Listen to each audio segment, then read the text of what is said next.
Mary-Jannet Leith. Today, it's the third week of the Early Music Shop's Recorder Celebration, Recorder 31, and it's Tenor Week. And if you haven't checked out the website yet, where there are lots of competitions, special offers, performances, all sorts of things, I would strongly recommend you do so to avoid disappointment. I have to admit that I really love the Tenor recorder. I love its range and it's got a potential, for me at least, for all kinds of different music. So I have two tenors here at home. The first one is a Baroque style tenor by Yamaha, and this is a really great instrument. I actually got it at the used instrument agency of the Early Music Shop, which is always worth a look.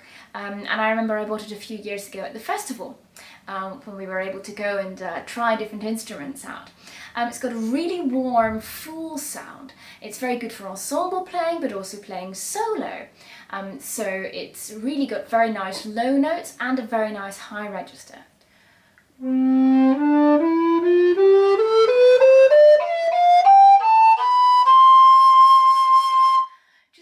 Very unusual to have both of those on a tenor, really. Now what I like about it is it's very good for extended techniques, which is something that you often, a lot of contemporary repertoire is written for extended, for kind of unusual things to do. For example, multiphonics.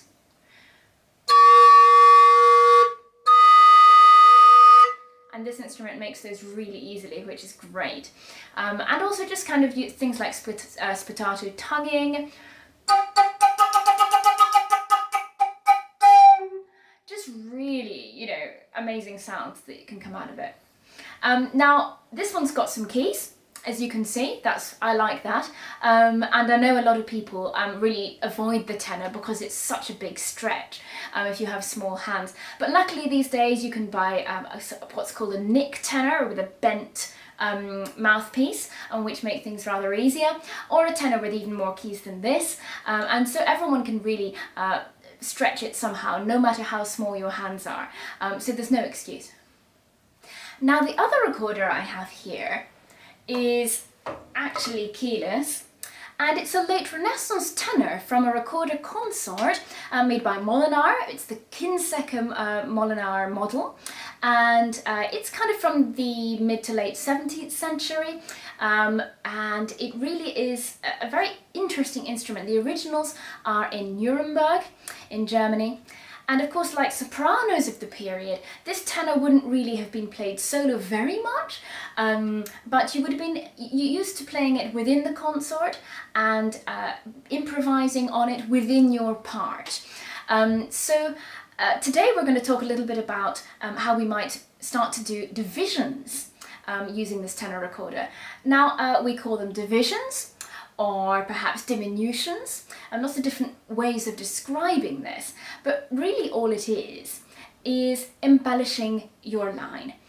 So whether it's in an ensemble or whether it's solo, you're decorating your long notes by making them smaller, by making them shorter in some way. And in England we call that making divisions or producing diminutions, but in Italy they'll call it passaggi or passaggi, and in French doublé. So there's all basically the same principle.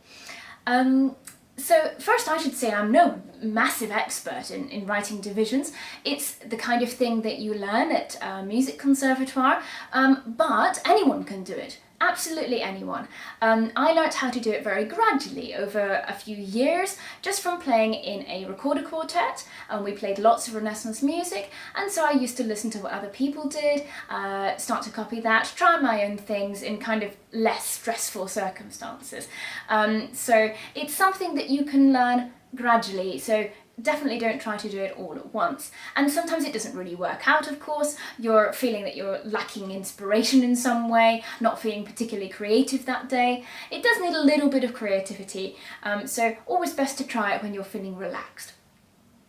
So if you've never ever tried to do divisions before, there are plenty of ways that you can start. First of all, there are lots of treatises from the time which take you through how to do it and give you endless examples of how you might decorate certain intervals. by, for example, composers such as Ganassi, Virgiliano, Ortiz, for example. And some of these are slightly more accessible than others, and some of them you can get in modern editions. In fact, all of these I think you can get in modern editions. And the amount of material, however, can seem quite overwhelming, particularly as they kind of go often for the most difficult options first, and it looks all very, very tricky. And then, of course, when you look at the fully written out divisions by people like Bassano and Rognani, they look incredibly ornate. We have to remember, of course, that they were completely soaked in that tradition. So we shouldn't expect ourselves to be able to do that kind of thing straight away. There is actually a really fantastic method available, which I found, on a website called Cat on the Keys. And it's written by Martin Perkins and Richard Thomas. It was published in 2020, and you can buy it for just £9.50 on the website, so I really do recommend this. It explains the basic rules of what you can do, and it also provides backing tracks of various different tunes and various different things to do, so that you can practice over and over again at lots of different pitches, and kind of teach yourself gradually how to do it, because that's really the only way to get going. But, you know, just as a quick example, it's always good to start with a tune that you know really well and that doesn't have big leaps in it. Tunes with leaps are a little bit more advanced. So say taking something like, I don't know, Frère Jacques, for example. So in the first phrase of Frère Jacques, you just have basically seconds and thirds, really common interval.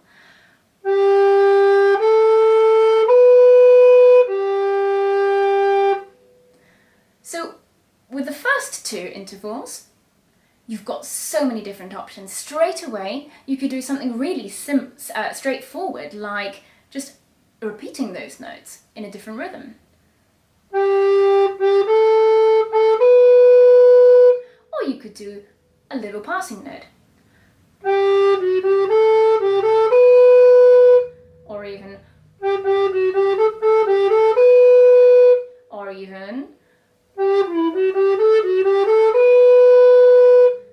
and you can just kind of build it up from there. The important thing, however, is to make sure that you are in time, because you have to remember that the tune still needs to be flowing at the same pace. So don't try and add so many things that you have to slow down. The important thing is to kind of stick within that nice tempo, so start in a kind of slow way. With the third, you have lots of options as well. So, for example, another one. Plenty more. I mean, then you can start getting a little bit more complicated. Things are a little faster, perhaps. You are allowed to leap up. For example, say you have a very long note on a G. You are allowed to jump up an octave and come down. For example. But in general, what we want to do is circling kind of motions around the note. Kind of just things that are sort of quite sort of snaky, and not involving too many different leaps from one place to another. So that's really the sort of main principles of it. Really, if you're starting, just start small. Work up to the more complicated divisions.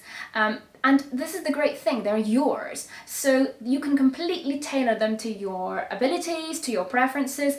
As long as you can play them and that they fit in the tempo, they are completely fit for purpose and no one can criticize them, which is the great thing about divisions, and they will never be exactly the same as someone else's.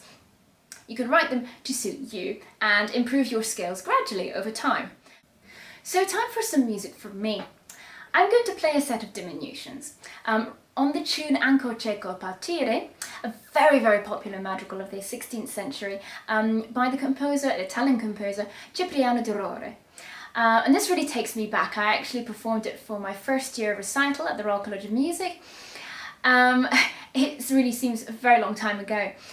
It was published by Spadi, so these particular variations are written by Spadi in 1624 in his excitingly titled book Libro di Passaggi Ascendenti et Descendenti, or Book of Diminutions, Ascending and Descending. It really is sort of it was partly a tutor book to help you learn how to do it up and down, but also at the end there are a couple of his own variations on particular tunes. I last performed this on a very, very beautiful instrument by Adriano Breukink, which was owned by the Royal College of Music at the time. And I remember it was very funny because those recorders are around about 4/66 pitch, and I was playing with a chamber organ, which again was a beautiful instrument, but the two instruments were not quite in tune, and I remember battling to get the recorder slightly sharper as I was playing. Anyway, the madrigal is a very, very beautiful one, and the words are as follows in English. Although when I part from you, it is a kind of dying. I would be glad to leave you every hour, every moment. So great is my joy as life comes flooding back to me on my return. And so 1,000 times a day I would that I could part from you, for so my heart leaps when we are reunited.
Well, thank you everyone so much for joining me. Remember to check out Cat on the Keys and their fantastic practical course for learning to embellish. I've put the link in the credits.